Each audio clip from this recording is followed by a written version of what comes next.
না, এখানেও তো নেই। আমাকে পালানোর সুযোগ করে দিয়ে রাসেল দৌড় দিল, আর কোনো খবর নেই। তবে কি রাসেল?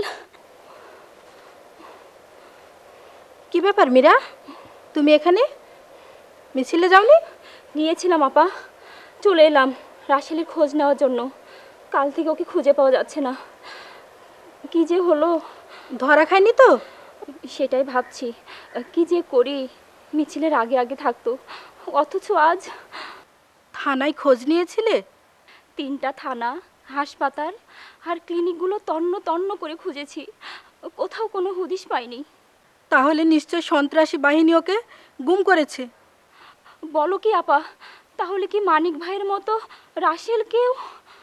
ওরা কাউকে ছাড় দেবে না, একে একে সংগ্রামী ছেলে মেয়েদেরকে নিশ্চিহ্ন করে দেবে। আপা, 1-2 করে 3টে বছর পার হয়ে গেল, তোর মানিক ভাইয়ের কোনো খোঁজ নেই। জানি না সে বেঁচে আছে না মারা গেছে।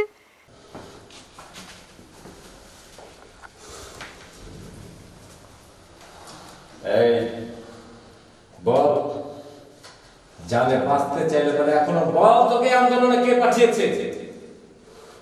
এই আন্দোলনে আমাকে কেউ পাঠায়নি, আমি নিজে এসেছি। আচ্ছা, তাহলে এইভাবে হবে না কাজ, তাই না? শোন, তোর জানের কোনো মায়া আছে? আছে। তাই না? তাহলে বল, কে পাঠিয়েছে তোকে এখানে? আমি কিচ্ছু বলবো না।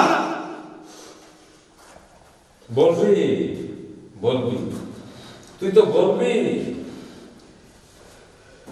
তোকে কিভাবে বলাতে হয় সেটাও আমি জানি। বল, বলছি এখনো। আমি কিচ্ছু বলবো না।